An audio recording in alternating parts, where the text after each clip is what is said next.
Hello everyone, my name is For Extraordinaire, and we have an exciting, brave, bold, new, fiery, and whatever adjectives you can cram in there, and adverbs as well, for the new dev diary. But it is here, and it has actually been here for 5 days, but I've had some computer issues. I made a whole separate video on that. You can check that out after, of course, you go through this entire painstaking video.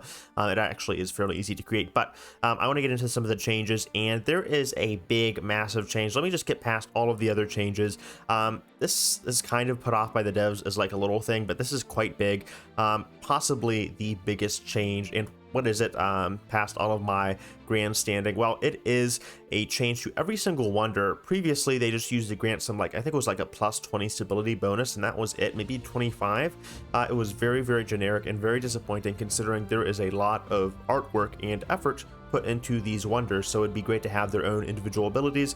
Well, the devs have gone ahead and done that, and while we only have one ability to kind of look at for the showcase, it is fairly detailed. It's not like just a flat +3 food or +5 science, kind of like with the Civ 6 wonders, and the Civ 6 wonders do get a bit more detailed and developed, I guess you could say, with Rise and Fall and Gathering Storm. That's a whole other story, like I said earlier, but there is some unique changes. Like for this one, it is +2 science per researchers, and then +5 science on city or outpost. So depending on what wonder you get, it can kind of steer that individual city to having a more unique identity, and I like that.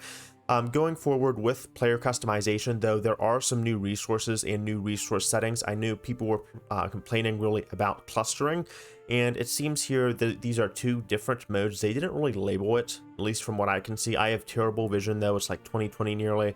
I am about as visible as a mole rat when it comes to visual testing, so you'll have to forgive me here. But there are some changes here. I guess if you look over in this region here, you can see less clustering, more of a spread, but it still looks kind of clustered, I have to admit, so it looks okay. So I'm glad they're just paying attention to those little details. They did try to fine-tune that in the past, but it didn't seem to work out because there were still issues, at least for me, with strategic resource clustering. I know if you got oil on one side of the oil and it really clustered, you were kind of screwed for advancement, just in terms of scientific means and warfare, which is kind of a problem when one of the AI is snowballing and you can't do anything about it other than just pray that they give you a good trade deal. There is also a Civics, not a rework, but just a few QOL changes. Excuse me there. And this is going to help players that are trying to plan and path out their civics. For this specifically, there is now a tooltip that shows you your requirements here. So for this one, it shows you the requirements for small council and leadership. And that is just going to be very, very relevant for newer players and older players who just have not tried out some of the other pathways for the civics. So this is a screenshot from a previous version of the game or build, and this does not show any tooltips. It's fairly simple. There hasn't been too much changed around with the UI, but when you hover over these images, there will now be a tooltip displaying that relevant information, which is fantastic. To tie off this short little video, the AI has been improved to be more consistent. It seems like they are, what is with the highlight color here? But it seems like they are a bit more stable in the early game, so they will falter or fade off less frequently, it seems.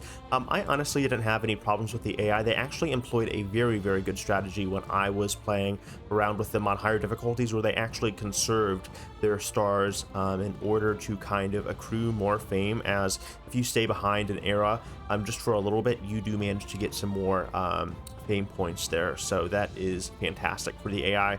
So it didn't have any problems, but great to see they're still fine-tuning things.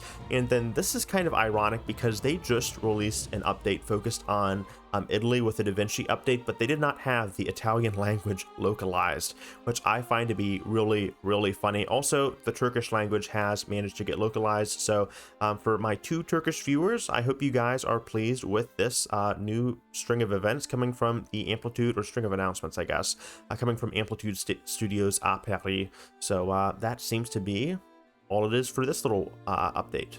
Now, if you did like the video, please consider subscribing. We are trying to hit 1,000 subscribers, but we are so close, yet so far away. I did have to take a week break, so I am managing to get my shit together finally, and that should be good to go for at least the next few months. I will be staying with my parents, yeah, that's it. Thank you guys so much for watching. Love you guys, and hope to see you guys later. All right, peace.